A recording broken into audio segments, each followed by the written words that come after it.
Hi friends, how are you all? So after a long time, again, I'm starting with Group 2 Advanced Accounting lectures. So in last part, we completed up to liquidation of companies. I mean to say, we saw certain group of accounting standards as like AS4, AS5, AS7, AS9, AS20, AS22. Then we discussed amalgamation, internal reconstruction, liquidation of companies. Now this is the time to discuss second set of accounting standards, guys. So with this, the entire accounting standards portion is going to complete. Sir, in second set of accounting standards, what we are going to deal? AS 19 we will see, AS 18 we are going to see, AS 26 we will check, AS 29, AS 24, and accounting standard 17. So almost we are seeing 6 different set of standards. Okay, now first we will check the standard title, that is accounting standard 19, accounting for leases. The title is accounting for leases. You know, in any topic as a formal thing, we are starting with overview.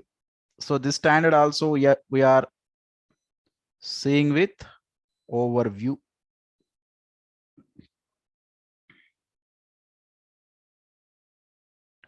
Sir, in overview, what we are going to cover?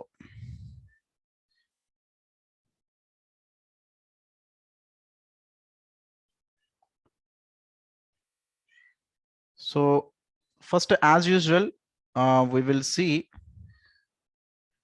the objective of introduction of this standard. Then we'll discuss various definitions, guys. Here we are going to see various definitions because the standard is little bit technical standard. To understand the provisions in better manner, we need to check various definitions. Then we will see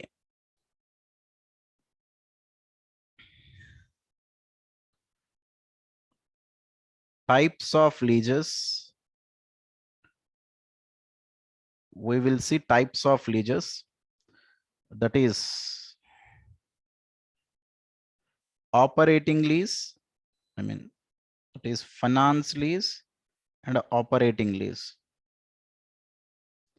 Finance lease and operating lease we will see.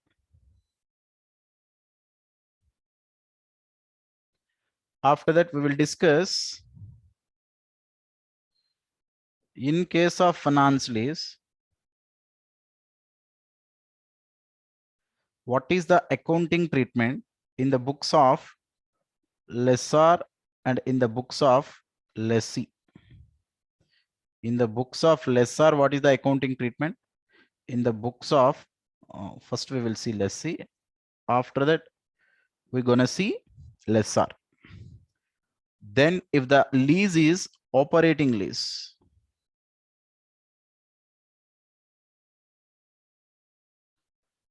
then in case of operating lease also, we will check accounting treatment in the books of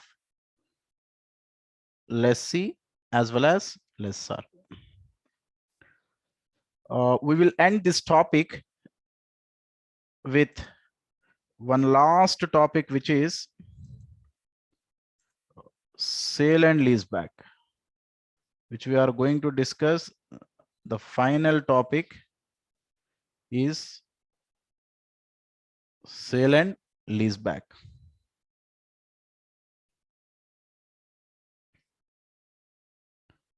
Sale and lease back. So these are the contents we are going to see in the standard AS 19. You know, we already seen certain accounting standards, how in general in accounting standard content is going to drafted, we know. So in the same way, just what are all the contents involved in AS 19, just I explained or just I put in overview. Now, coming to the objective. Sir, what is the main objective of introduction of AS 19? The main objective of introduction of AS 19 is to provide proper accounting policies in the books of lessor and lessee, both in case of finance lease and operating lease. The objective is very simple. The objective is to provide accounting treatment. Simply to provide accounting policies means to provide accounting treatment. To provide appropriate accounting policies. To provide appropriate accounting policies both in the books of lessor and lessee in case of finance lease, and operating leases. So I'm using shortcuts. In case of finance lease, FL. In case of operating leases, OL. Sir, what is the meaning of finance lease? What is the meaning of operating lease? I'll discuss each and everything. Okay. To provide appropriate accounting policies both in case of lessor and lessee, whether the lease is a finance lease or whether the lease is a operating lease. That is the major objective. Sir, I mean to say, to provide appropriate accounting policies means to provide appropriate accounting treatment in the books of lessor and in the books of lessee when the lease is finance lease, when the lease is operating lease. For that purpose only, accounting standard 19 is introduced. Now, I'll start the real content of the standard with the definition of lease, guys. All of you please concentrate here, or I can put it as meaning of the lease. What is the meaning of the lease? Sir, lease is an agreement. Lease is an agreement. Such agreement is entered between two parties. Lease is an agreement entered between two parties. One party is owner of the asset. One party is owner of asset. Another party is user of that asset. One party is owner of the asset. Another party is user of the asset. Now, an agreement entered between these two parties, that is, one is owner of the asset and another one is user of the asset, and one party will receive certain lease rentals. Who is that party? Can you please tell me? One party will get certain lease rentals. So owner of the asset will get lease rentals. As a result, user of the asset will use the asset. Then such agreement is said to be lease agreement. Then such agreement is said to be lease agreement. So this diagram represents everything, guys. The owner of the asset is known as lessor, and the user of the asset is known as lessee. In shortcuts, I am using throughout the standard LR, lessee, LEE. Now concentrate. Lease is an agreement entered between two parties. One party is the owner of the asset, so called as lessor, and another party is the user of the asset. We can call it as lessee. And one party have right to use the asset. As a result, he should need to pay series of payments. He need to pay series of payments which are known as lease rentals. Then the agreement entered between both the parties is technically known as lease agreement. Now, in this standard, what we are going to do, I already explained through objective.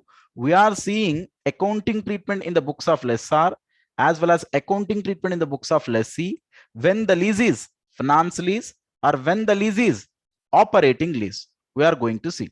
Then the next question immediately coming into mind without seeing the other definitions.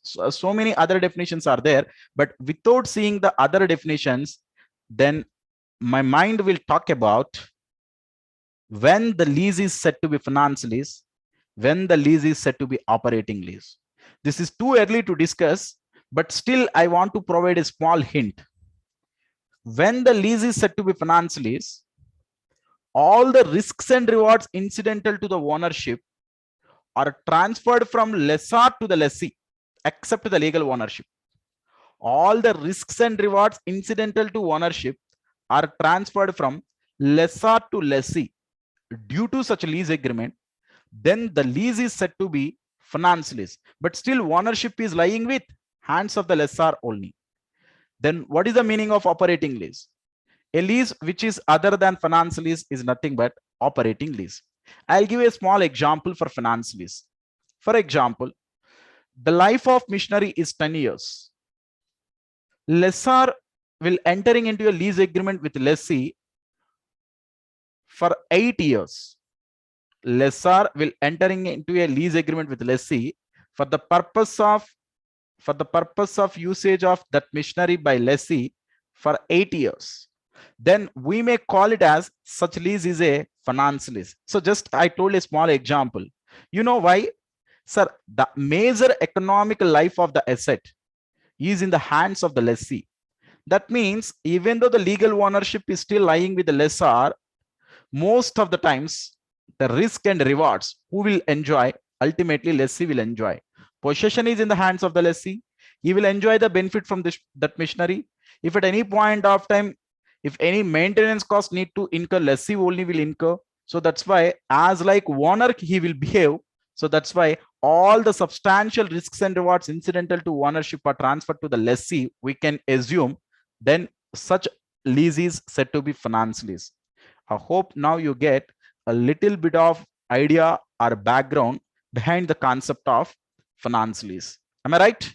Okay, but still a lot more I need to explain when the lease is said to be finance lease. But the standard definition of operating lease is simply the lease other than finance lease. So that's why most of the times we are discussing things related to finance lease. Then operating lease is nothing but simply other than finance lease.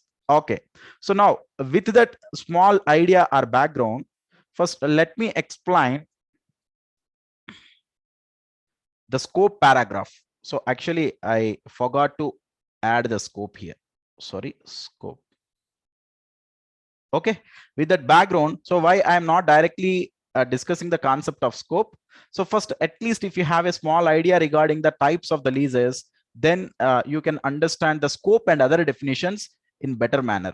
Okay, so many other definitions are there, but I don't want to explain the other definitions at right now. First, let me check applicability.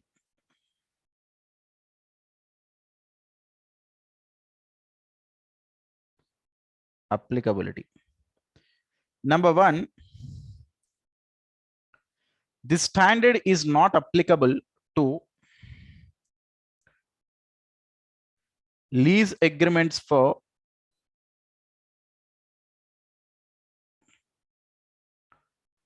usage of wasting assets. You know what is the meaning of wasting assets? Wasting assets means natural resources like mines, ores, extra. Next, this standard is also not applicable to licensing agreements. Licensing agreements entered for motion pictures,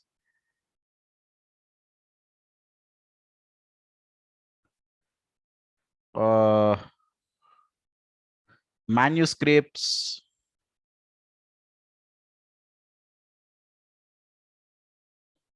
video recordings, such all things, video, audio recordings, etc.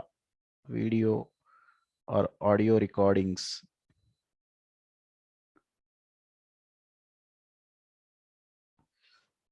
Now, let me tell you the first point. First, let me explain the first point. So this lease agreement, this standard is not applicable for usage of wasting assets. Why?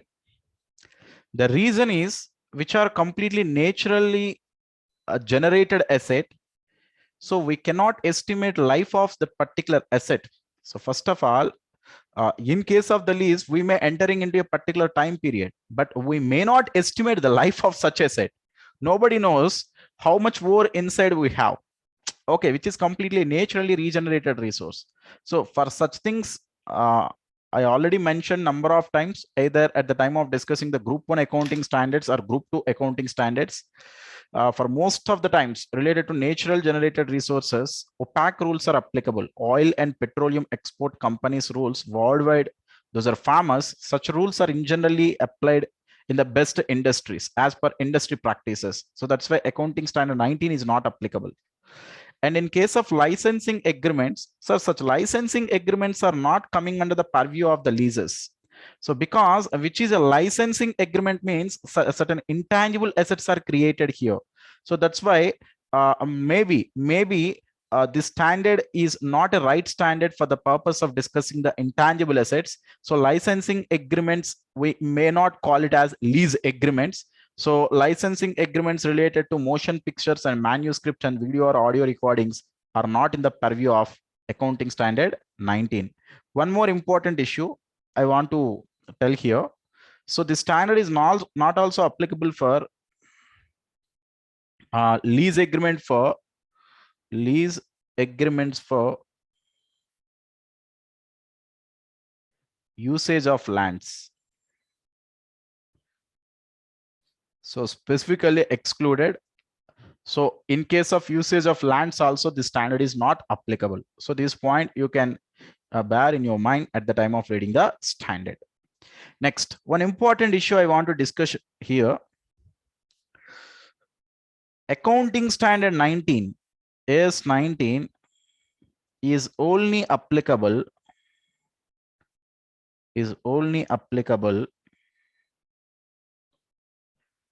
to non-cancellable leases.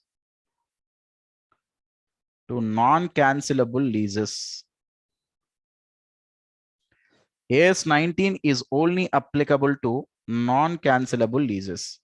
Sir, first, if you want to understand the sentence, you need to know what is the meaning of cancelable lease, what is the meaning of non-cancelable lease. Let me explain the meaning of cancelable lease and non-cancelable lease with the definition. All of you see here, I already skipped certain content in my text. I will read at later point of time. First, let us check the definition of non-cancelable lease. Non-cancelable lease is a lease that is cancelable only upon the occurrence of some remote contingency or with the permission of the lessor, or if the lessee enters into a new lease for the same or an equivalent asset with the same lessor upon payment by the lessee of an additional amount. Sir, first, before understanding about all these points, first I will tell you one general point. Sir, simply saying non-cancelable lease means,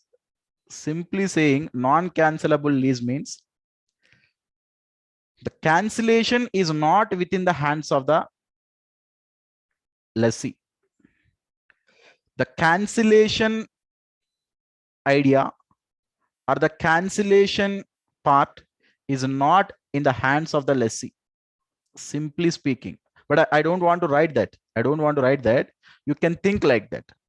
Sir, non-cancelable lease means if lessee want to escape from the lease, he cannot escape that much of easily. If you want to escape, he should pay certain additional amount that was clearly mentioned in the lease itself. So he should pay additional amount to quit the lease. then that lease is a non-cancellable lease only. Why? Because that clause is there na. Then lessee may not have the thought at all in his mind, because whenever he want to quit the such lease, then he should need to occur such an additional payment.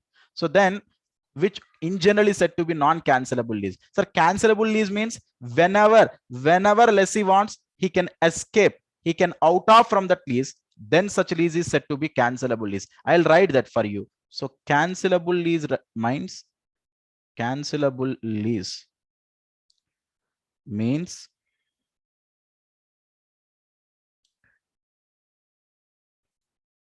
cancelable lease means lessee can cancel or lessee can come out. Lessee can come out from the lease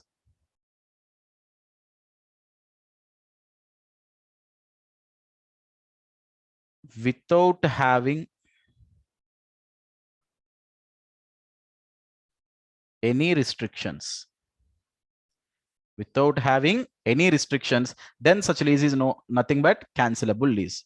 Okay, if you need to pay additional amount to quit the lease, then which is a non-cancelable lease. Or lessee can quit the lease only with the permission of the lessor. With the permission of the lessor, I mean to say, if lessor agree for that, then only he can leave out. Otherwise lessee cannot cancel the lease. Then the lease is said to be non-cancelable lease. Or maybe lessee entering into a new agreement. Lessee entering into new agreement with lessor, or he may enter on the same asset. This is on the same asset. This is on the same asset. Just the old terms and conditions over new terms and conditions takes place. Okay. Then the old lease is cancelled and the new lease is said to be non-cancelable lease. Or lessee and lessor entering on the new similar asset. New similar asset. So on the old asset, lease okay, over.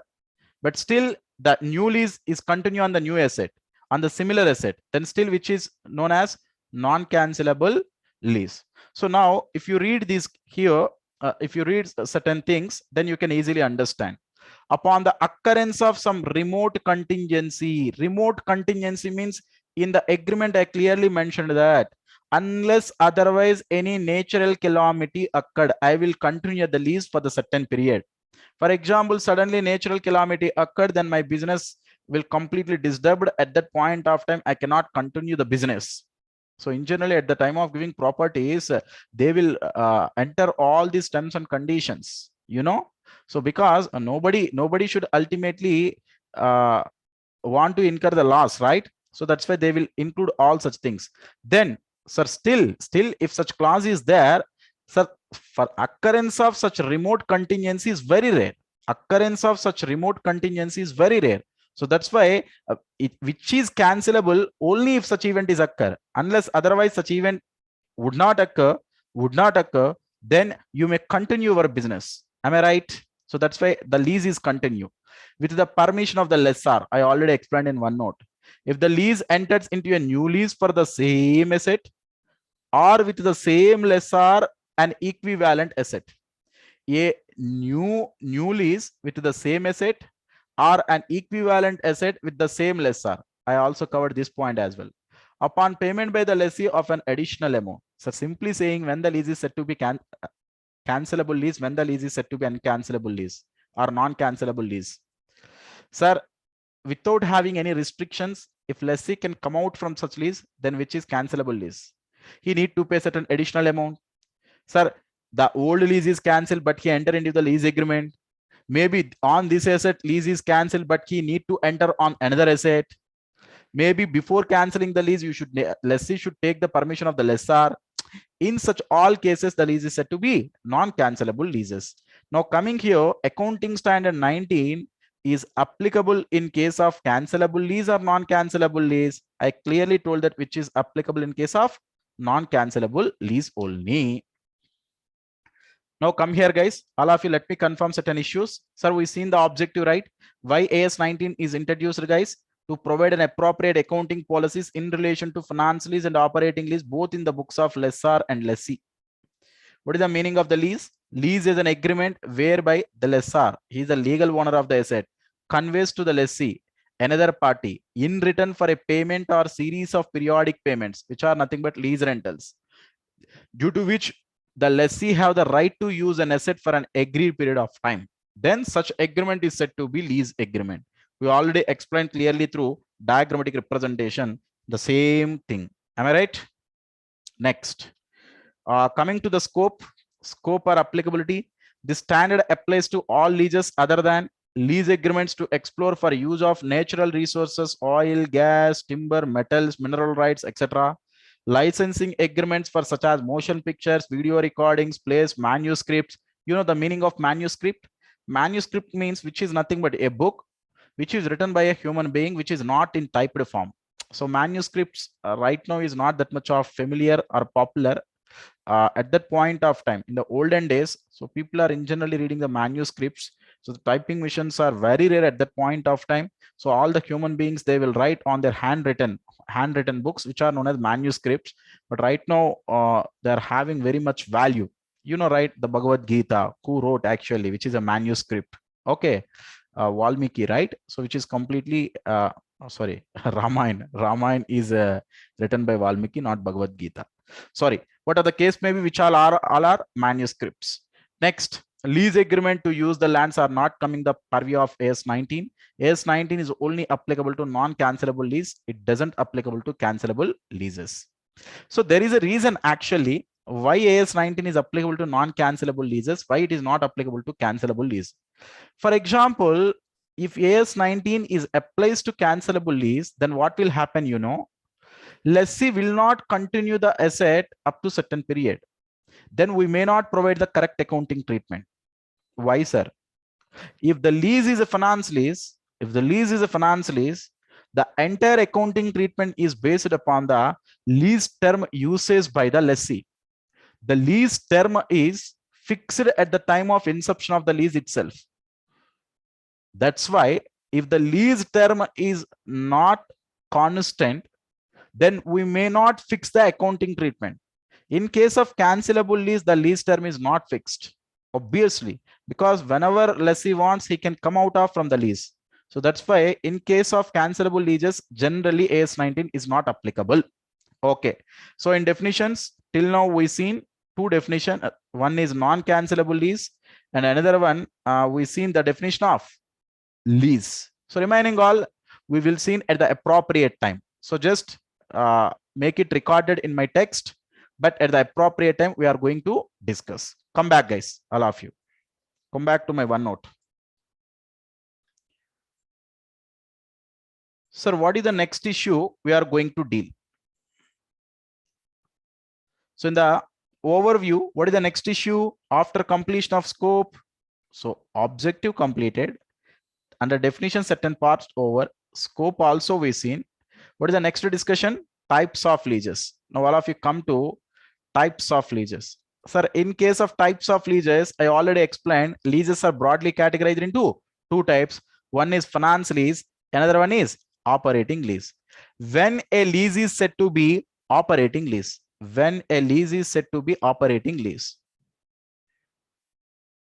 it is simply other than finance lease. Then when a lease is said to be finance lease, now we will discuss when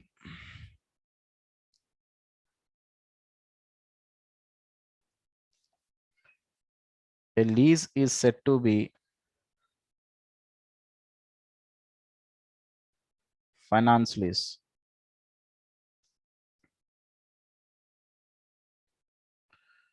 Concentrate, guys, one by one point.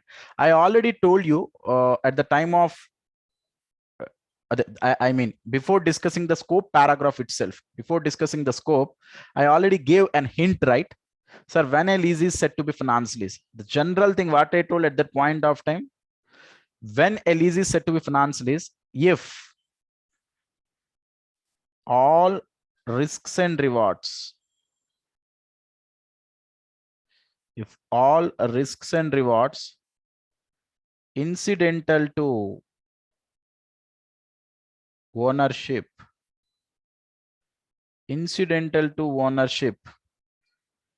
transferred from lessor to lessee, if all risks and rewards incidental to ownership transferred from lessor to lessee other than legal ownership, other than legal ownership. Why? Because if legal ownership transferred, then it is said to be sale. It is not said to be finance lease. Okay. Transfer from lessor to lessee other than legal ownership, then such lease is said to be finance lease. So simply, in substance, possession need to be transferred, and the risks and rewards, the return should be ultimately enjoyed by the lessee, and the risk, if any expenditure need to incur, such expenditure is also incurred by the lessee, then such lease we can make it term it as finance lease. Sir, AS 19, in AS 19, they discussed certain situations clearly. They discussed certain situations. If such particular situation satisfies, then such lease is said to be finance lease. I'm going to discuss approximately 5 situations. Please concentrate, all of you. Number 1,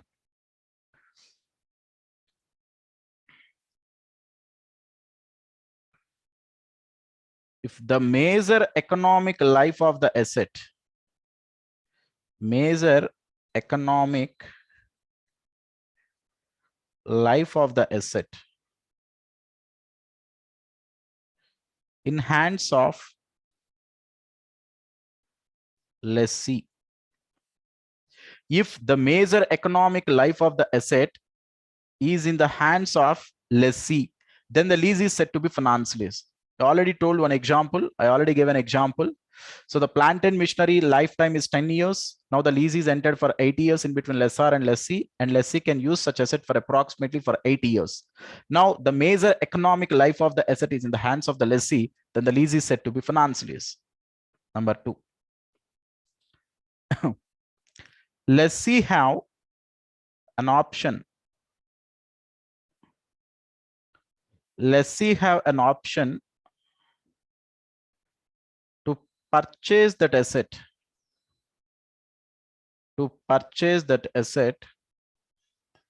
at the end of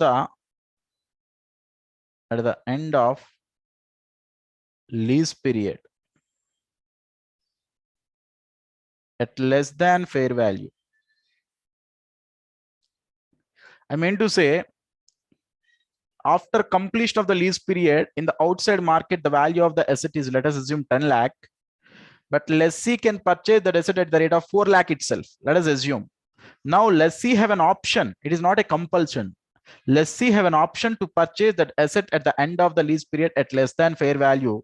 At that point of time also, we can said to be the lease is finance lease. Sir, in generally, why the lessor want to sell such asset at less than the fair value? Because, sir, lessee maintain that asset larger time period from so many number of years. That's why to give certain benefit, to the lessee, so lessor want to sell such asset at less than fair value.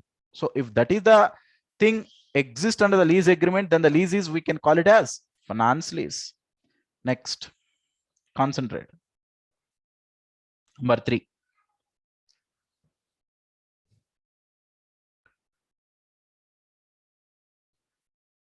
asset, I mean, due to specialized nature,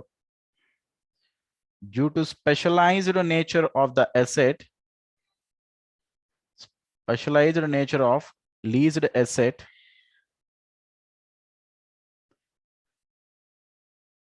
which is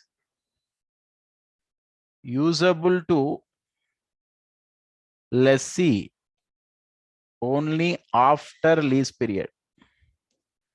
After lease period. I mean to say that asset completely remodified according to the needs of the lessee.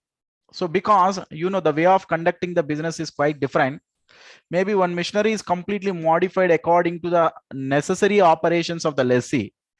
So due to such specialized nature of such leased asset, which is usable to lessee only after the lease period. For example, boilers are there. So big boilers were constructed by the lessor, which is constructed by the lessor, but according to the taste and preferences of the lessee. So right now, due to such specialized nature of leased asset, which is usable to lessee only after the lease period, which cannot be usable to any others, then at that point of time also we can set to be such leases finance lease. Next. So just a moment.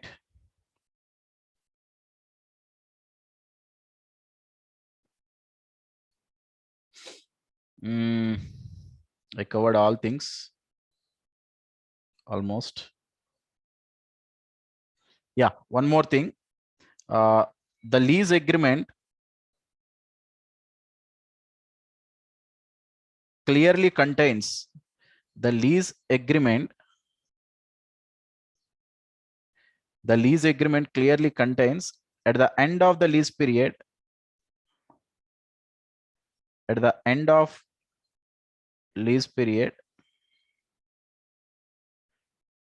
asset automatically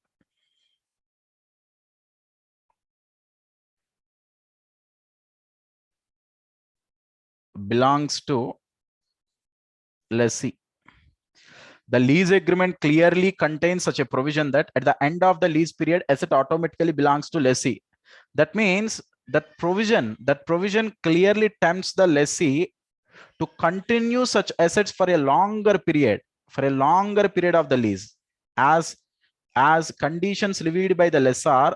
So if he enter into such longer time period of the lease, then only such asset will automatically becomes to the lessee at the end of the lease period. Then at that point of time also such lease is said to be finance lease. One of the last important situation I'm explaining, please all of you concentrate. In a lease, fair value is equal to, if the fair value is equal to present value of minimum lease payments in lessee standpoint of view. In a lease where fair value is equal to present value of minimum lease payments, or maybe approximately equal to, not exactly required, or which is approximately equal to,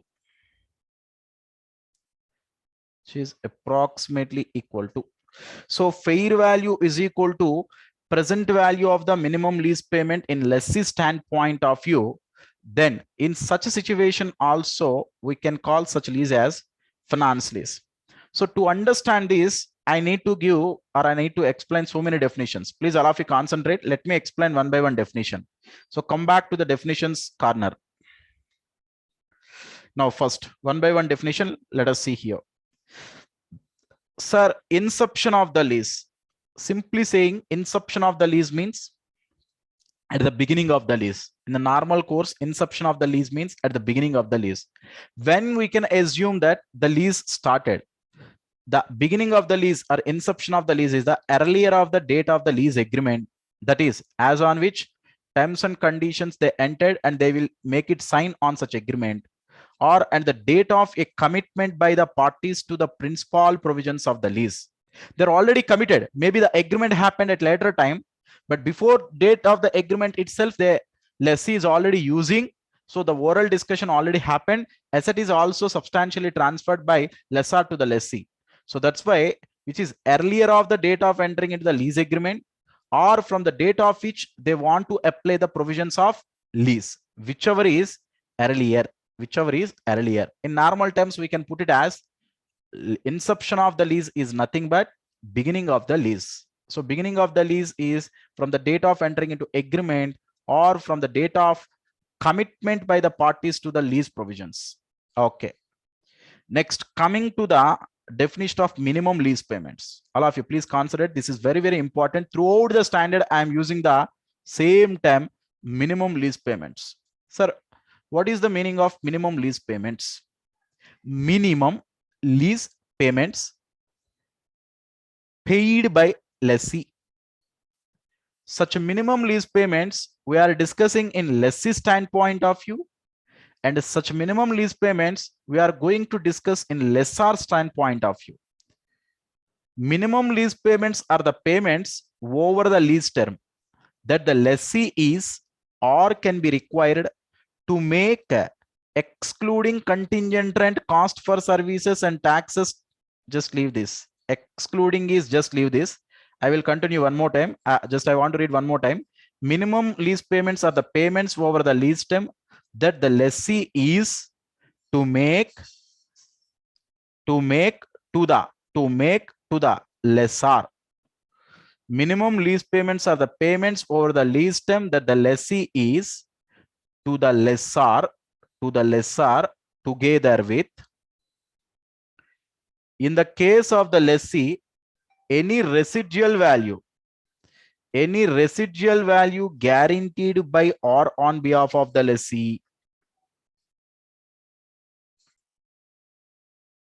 In case of the lessor, any residual value guaranteed to the lessor by or on behalf of the lessee or by an independent third party financially capable of meeting this guarantee. So now, from the content given in the definition, I'll explain the exact meaning of minimum lease payment in my OneNote. Concentrate, all of you. What he is given, minimum lease payment, is going to explain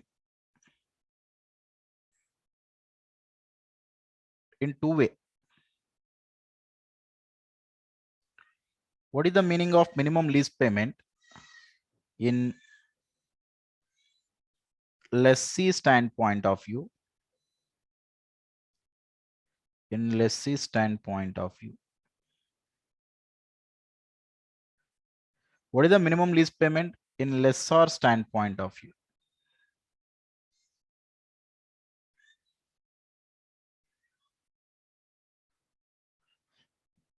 In lessee standpoint of view, minimum lease payment is nothing but annual lease rental paid by lessee to the lessor, which are nothing but annual lease payment or ALP. I'm writing annual lease payment, which are annual lease rentals, plus guaranteed residual value. Guaranteed residual value. So what is the meaning of guaranteed residual value? At the end of the lease period, such leased asset, for the value of such leased asset, how much worth guarantee provided by the lessee? I mean to say, for example, at the end of the lease period, lessee is giving guarantee to the extent of 1 lakh surely. That means I will use such an asset to get at the end, at least it should fetch 1 lakh amount. So I will use in such a smooth way that at the end of the period, such asset will definitely fetch 1 lakh. If that is the guarantee given by the lessee, such guarantee is known as guaranteed residual value. Maybe the actual residual value is greater than the guaranteed residual value, maybe because certain residual value may not be guaranteed by the lessee, is known as unguaranteed residual value. I mean to say, sir, in lessor standpoint of view, what is the meaning of minimum lease payments? He will consider the annual lease payments which in generally he is getting from the lessee plus guaranteed residual value, either guarantee given by the lessee, or if the same guarantee is given by the third party, then how much also he can expect. So I will read once again for better understanding. Please concentrate. Minimum lease payments are the payments over the lease term that lessee is or can be required to make. So just leave the part which I make it rounded to the lessor together with, that is payments over the lease term means annual lease rentals. Here annual lease rental, here also annual lease rental. Together with means plus. In case of the lessee, any residual value guaranteed by or on behalf of the lessee. That means this guaranteed residual value is given by whom? This guaranteed residual value is given by lessee. In case of the lessor, any residual value guaranteed to the lessor by or on behalf of the lessee or by an independent third party financially capable of meeting this guarantee. So that means this guaranteed residual value is in lessor point of view. Maybe the guaranteed residual value from lessee point of view is quite different from guaranteed residual value from lessor point of view. You know, the reason is, in case of guaranteed residual value in lessee point of view, this guarantee is ultimately given by whom? Lessee. If you check here, in the case of the lessee, any residual value guaranteed by the lessee. But in case of the lessor, the residual value is guaranteed to the lessor. Maybe to the lessor, who will give guarantee? Either lessee will give guarantee or an independent third party. Maybe lessee will give little much only the guarantee. Maybe the lessee will give little much of amount only, he can give the guarantee. But if I take an independent party, he can give the correct value of the guarantee. Because what in generally the user of the asset will feel, so let us give very less amount as a guarantee, because at that point of time, then I can use the asset satisfactorily. So that's why we can use in the rough and tough manner as well. So that is in case of lessee point of view, he in generally make it negotiate to offer very less guaranteed residual value. But an independent third party may assign the correct guaranteed residual value. That's why in generally the guaranteed residual value in lessor point of view is quite different from guaranteed residual value from lessee point of view. But sir, what is the meaning of minimum lease payment in the normal terms? Can you please explain? Sir, from that particular asset, how much amount totally may fetch by the lessor? From that particular leased asset, how much amount totally he can fetch as a lessor? Now, as a lessor, if you think in lessee point of view, in lessee angle, so lessee anyway he will pay annual lease payments, and how much value actually guaranteed by the lessee? That is guaranteed residual value as per the lessee. But in lessor point of view, he is not only expecting the annual lease payments plus guaranteed residual value in his point of view, not from the lessee point of view. Maybe the guaranteed residual value from lessor point of view is quite different from the lessee point of view due to the reason of the valuation may be given by the independent third party. For example, if the residual value, guaranteed residual value is given by the independent third party, then the guaranteed residual value assigned by the lessee is quite different from guaranteed residual value assigned by the independent third party.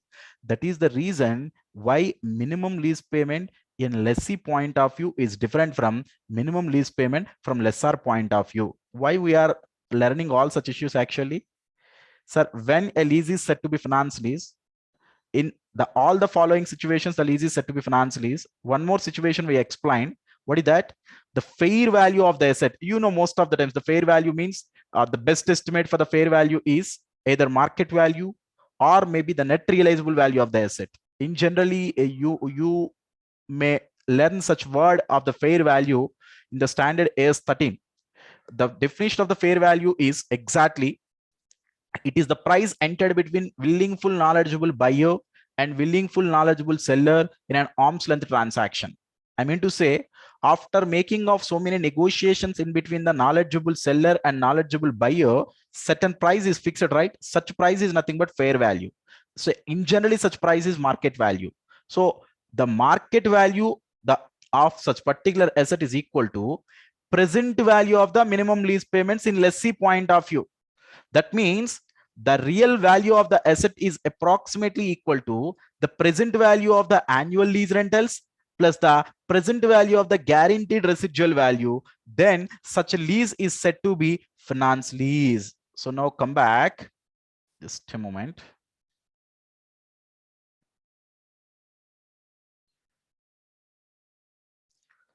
at the inception of the lease, present value of minimum lease payments amounts to at least substantially all of the fair value of the leased asset. Substantially, it equals to the fair value of the leased asset. So fair value is equal to substantially equal to the substantial means approximately equal to the present value of the minimum lease payment in lessee point of view. Then such lease we can set to be finance lease.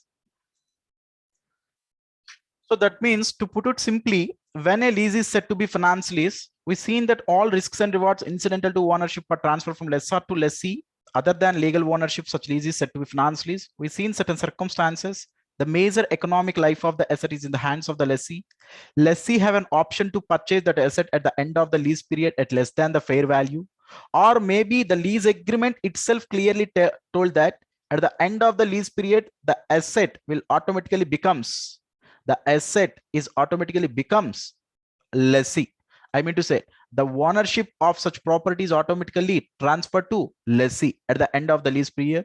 Or maybe due to such a specialized nature of the leased asset, which is usable to the lessee only after the lease period. Only after the lease period, such asset is useful for lessee only. It may not be usable by any others. Or in the last situation, we've seen that the fair value is approximately equal to the present value of the minimum lease payment to the lessee. In any situation, if it satisfied such situation, then such lease is said to be finance lease. These are different situations. Okay. Next issue. Please consider all of you guys. Just now we seen that what is the meaning of minimum lease payment as well. Minimum lease payment is nothing but annual lease rental plus guaranteed residual value in case of lessee point of view, then which is known as minimum lease payment in lessee point of view. Minimum lease payment in lessor point of view is nothing but annual lease rental plus guaranteed residual value in lessor point of view. In lessor point of view, what is the meaning of guaranteed residual value? Guarantee given by the lessee or guarantee given by an independent party. Anything we can call it as guaranteed residual value in case of lessor. That's why there may be a chance of occurring minimum lease payments from lessor to minimum lease payment in lessee point of view. Okay. Now come to the next issue, guys. So still, just I'm explaining when the lease is said to be finance lease, when the lease is said to be operating lease. Now all of you, for certain point up to for certain time, let me discuss the important issues in my OneNote. After that, I will shift my focus onto the text. Please concentrate. Now just you can observe that, or you can know that when the lease is finance lease, when the lease we can call it as operating lease. Am I right? Now if the lease is a finance lease, then what is the accounting treatment? If the lease is finance lease, if the lease is finance lease, then what is the accounting treatment in books of lessee as well as in the books of lessor? What is the accounting treatment in the books of lessee? What is the accounting treatment in the books of lessor? Now, if the lease is a finance lease, as per the provisions of accounting standard 19, lessee have a right to record such asset into its books of accounts. You know, in your group 1, in accounting standard 1, you may learn the concept of substance over form. At the time of selection of an accounting policy, we would like to consider 3 concepts actually: prudence, substance over form, materiality. Now, what is the main objective of introduction of AS 19? To provide appropriate accounting policy. Now, to decide accounting policy in the books of lessee, we are taking the help of substance over form concept. We are taking the help of substance over form concept.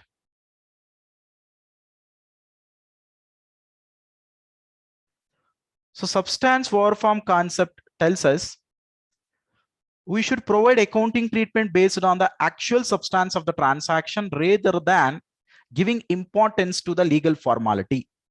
In case of finance lease, all risks and rewards incidental to ownership are transferred from lessor to lessee. But still, even though lessee, he is not a legal owner, the major substance of the transaction is in the hands of the lessee. That's why lessee have a right to record. Lessee have right to record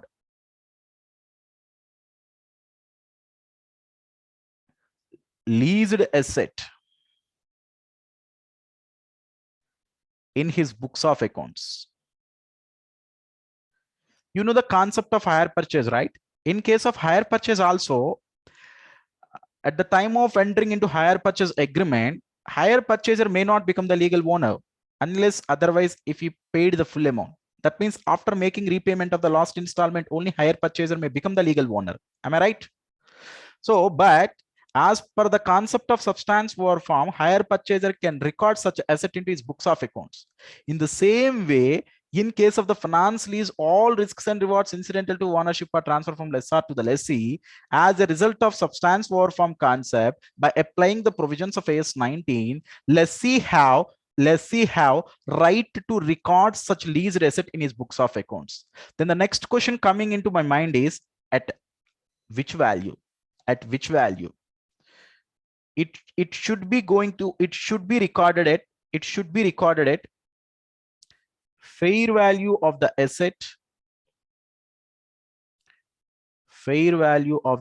asset, or present value of minimum lease payment in lessee point of view, whichever is lower. Either fair value of the asset or present value of minimum lease payment to the lessee in lessee point of view, whichever is lower. At that price you need to record. So then what is the journal entry at the time of recording such entry, sir? The entry is asset you need to record, that is leased asset account data,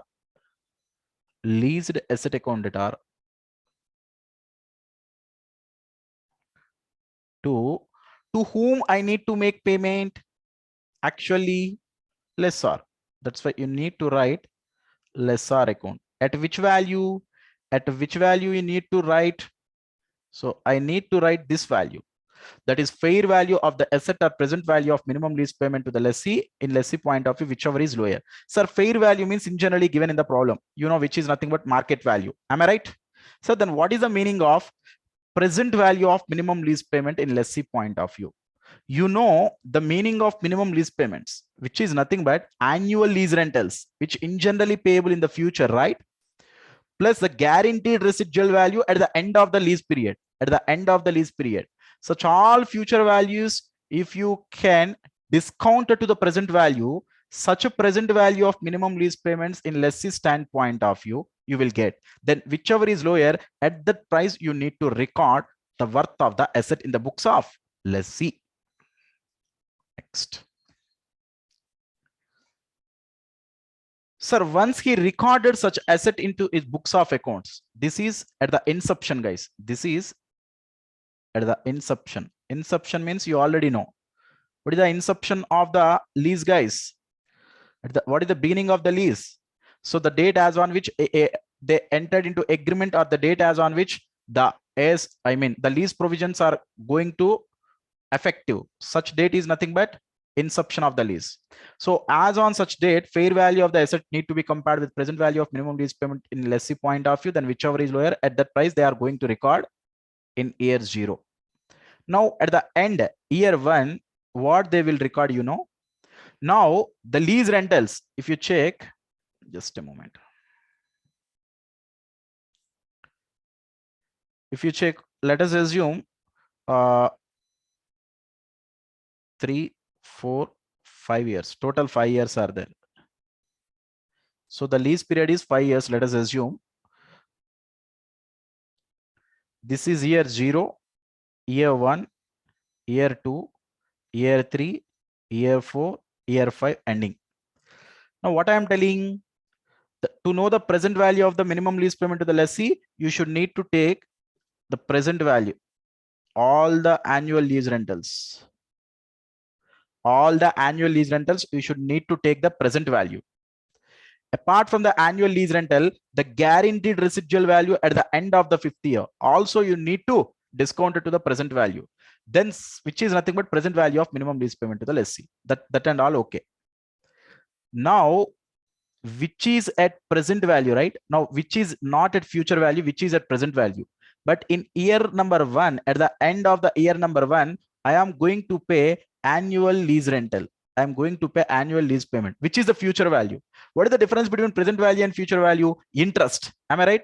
That's why at the end of year 1, before making payment to the lease rent, you should include the interest by passing the entry interest account data to lessor account. Interest account data to lessor account. Now you can make payment to the lessor. The entry is lessor account data. The entry is lessor account data to bank account.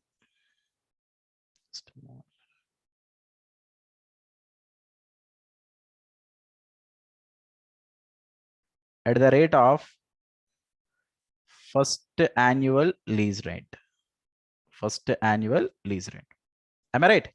Now, who have right to claim depreciation? Again, as per the concept of substance over form, if you really remember the hire purchase concept, who have a right to claim depreciation? Hire purchaser only. Even though hire vendor have the legal ownership, due to the substance over form concept, hire purchaser can claim the depreciation. That's why lessee can claim the depreciation at the year 1. Then he will write depreciation account data to leased asset account. To leased asset account. Now the interest and the depreciation need to charge to profit and loss account. That is profit and loss account data to interest account to depreciation account. So like this, each and every year, lessee will pass the journal entries in his books of accounts. This is the accounting treatment in the books of lessee if the lease is finance lease. Now, I will convert this entire problem into a loan problem. Please all of you concentrate. Sir, I required cash for the purpose of purchase of an asset. Now, I took a loan. How much loan you took, sir? I took loan to the extent of either fair value of the asset or present value of minimum lease payment to the lessee, whichever is lower. That amount I took loan from the bank. Now, which is the principal? Now, I bought an asset. So what is the journal entry at the time of purchase of an asset? Asset to bank. To whom I should need to pay? Asset to banker. Why? Because I took the bank loan. Nah? So that's why actual entry is bank to bank loan account, then asset to bank. If bank cancel, then asset to bank loan account. Am I right? At the end of year number 1, I need to record interest on such loan. That is interest account data to lessor account, which is interest account data to bank loan account. Now, at the end of year number 1, I will pay the installment. That is both, it is inclusive of principal as well as interest. Now, in such lease payment, we have two components. One component is principal, another component is interest. So that's why lessor account data to bank account at the rate of first annual lease payment.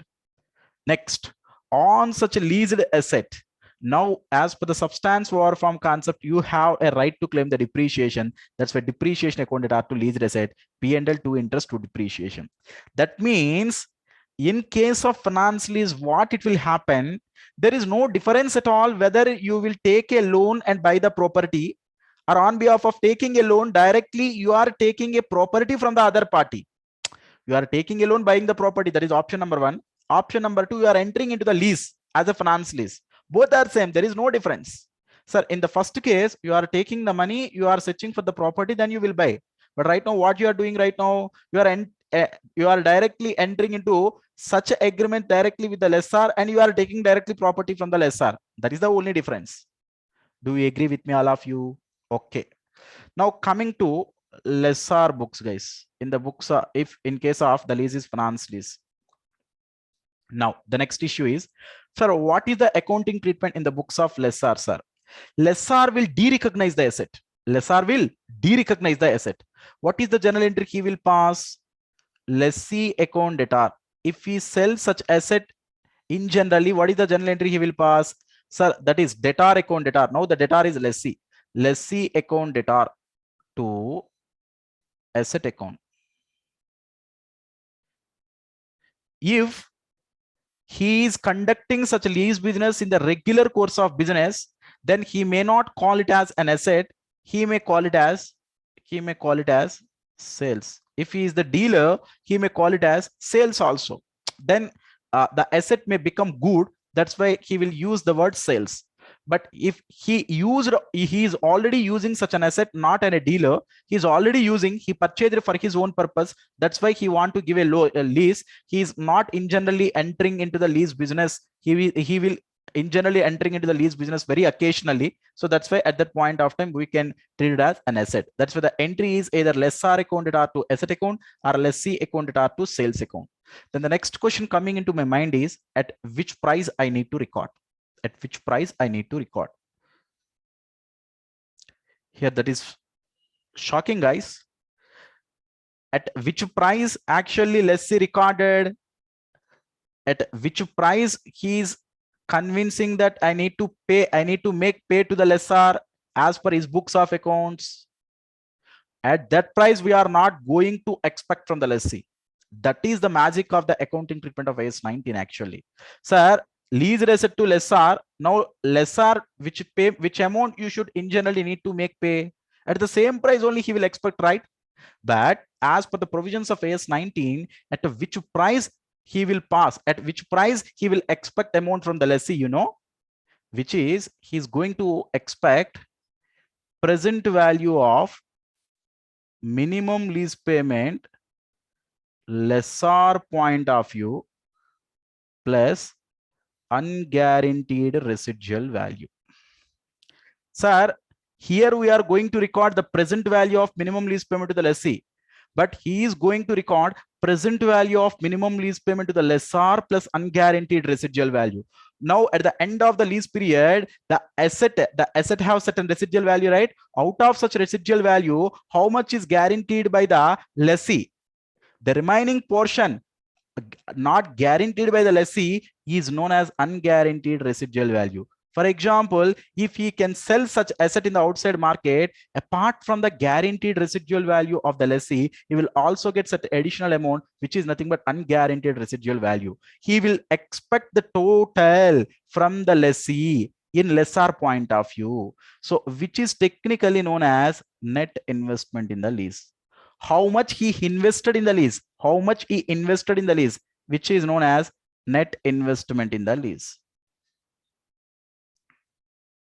Sir, that means at which price he is in generally de-recognized, that is net investment in the lease. Now, one more thing, guys. Here, please all of you concentrate. What is the meaning of gross investment in the lease? If I remove the present value, which becomes the gross investment in the lease, I mean to say minimum lease payment in lessor point of view plus UCRV, I can call it as gross investment in the lease. Sir, then what is the difference between this gross investment in the lease and net investment in the lease? The difference is present value, which is nothing but interest. Sir, if I reduce interest from this, then it will become present value. If I add interest to this, then it will become future value, which is nothing but gross investment in the lease. Now the difference between gross investment in the lease, unearned finance income, is the difference between gross investment in the lease and net investment in the lease. Sir, why you are telling all these things, sir? For accounting treatment, not required for me. But maybe in the questions they tested like that, you can calculate unearned finance income from lessor point of view. Then unearned finance income is the difference between gross investment in the lease and net investment in the lease, which is the difference between gross investment in the lease and net investment in the lease, which is nothing but unearned finance income. So now consider all of you, lessor will only pass one entry, that is lessee account debtor to asset account at the time of derecognition. I'll write this one. This is derecognition. He will derecognize the asset. Next, sir, at the end of year one, this is year 0, you know, right? At the time of sale, year 0. Now, at the end of year 1, what he will first record, he will recognize the interest, which is total unearned finance income. Now he will recognize certain income which is going to expect from the lessee. You can think from banker angle, then you will get, sir, if banker will provide a blank loan to you, then at the end of year number 1, before receiving the installment, first he will recognize interest. Interest is an income now which is expecting from the lessee account debtor to interest account. Now he will get lease rent. He will receive lease rent from lessee. Now at the time of getting the lease rental, bank account debtor to lessee account at the rate of first annual lease rental. Now this lease rental consisting of two components. One is principal, another one is above interest. This interest as well as principal you recorded right at present value. So both you will recover. So like this, each and every year he will pass the journal entries. Sir, then a lessor can claim the depreciation? No. In case of finance lease, who can claim the depreciation as per financial accounting? Lessee only can claim the depreciation. Sir, but for income tax purpose, it is quite different, guys. You would already learn such concept in your paper 4 of group 1. Maybe in case of Income Tax Act 1961, as per section 32, the owner of the asset can only claim the depreciation. But here it is quite different in case of financial accounting. To claim the depreciation, you need not become the owner of such asset. At least if you are entering into the hire purchase, if you are entered into the finance lease, you can get depreciation. But for the purpose of Income Tax Act 1961, only owner of the asset can only claim the depreciation. That is completely different story. Okay. Sir, next, from this, what you want to conclude, sir? It's very simple. Sir, in case of finance lease in the books of the lessee, initially he will recognize the asset as well as amount payable to the lessor at the rate of fair value of the asset or present value of minimum lease payment to the lessee standpoint of view, whichever is lower. Minimum lease payment in lessee standpoint of view is nothing but annual lease rentals which are occurred in the future taken at present value, and a guarantee given by the lessee at the end of the lease period in lessee point of view, which is nothing but guaranteed residual value, which is also taken to the present value. If you club the total, then you will get the present value of minimum lease payment in lessee standpoint of view. Then after recognizing the asset at the end of year 1, before making payment to the lease rental, first he will recognize interest as an expenditure, interest account debtor to lessor account. Then he will pay the lease rental, lessor account debtor to bank account. He will claim the depreciation to asset, and the depreciation interest should be charged to profit and loss account at the year end. Now coming to the lessor books, he will de-recognize the asset, or he may treat it as a sales as well by passing the entry lessee account debtor to asset account or sales account, at which value he will de-recognize. He will de-recognize at net investment in the lease. Net investment in the lease is nothing but present value of minimum lease payment in lessor point of view plus unguaranteed residual value as well. Sir, he is not expecting only the guarantee given by the lessee. He is also expecting guarantees not given by the lessee as well, because he will sell it in the outside market. He will get guarantee given by the lessee as well as guarantee not given by the lessee also. That's why he is also expecting the unguaranteed residual value. So which is present value of minimum lease payment to lessor plus unguaranteed residual value. Okay. Next, what is the meaning of gross investment in the lease? Sir, if you consider the total of the future values, which is nothing but future lease rentals plus future guaranteed residual value plus future unguaranteed residual value, then you will get gross investment in the lease. The difference between gross investment in the lease and net investment in the lease, technically known as unearned finance income. That is all are for knowing purpose. If at all they ask a question regarding the unearned finance income, then you can calculate the gross investment in the lease and you can calculate the net investment in the lease. The difference you can call it as unearned finance income.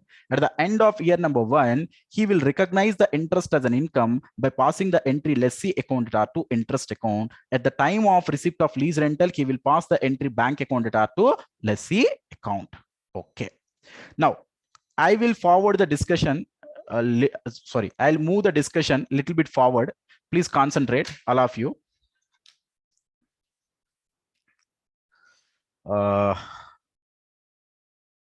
Sir,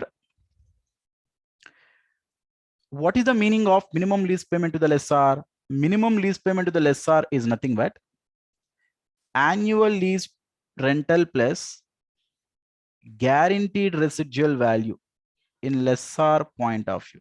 Am I right? So can you tell me the formula for gross investment in the lease in elaborative manner, which is equal gross investment in the lease equal to annual lease rental plus GRV in lessor standpoint of view plus UCRV. Am I right?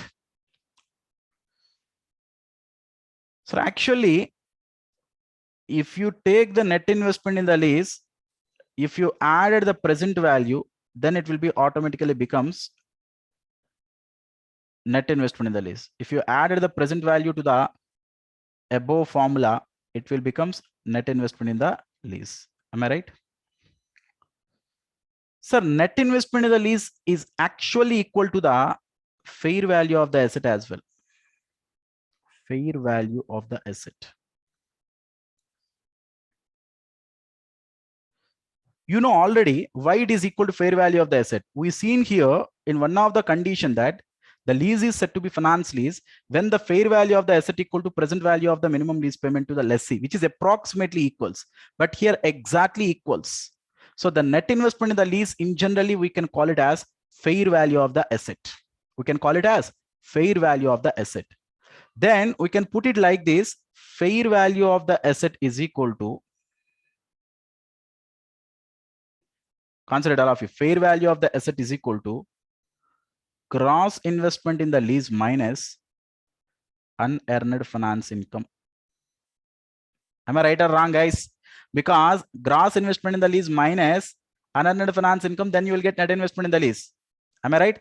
Gross investment in the lease minus interest is nothing but net investment in the lease.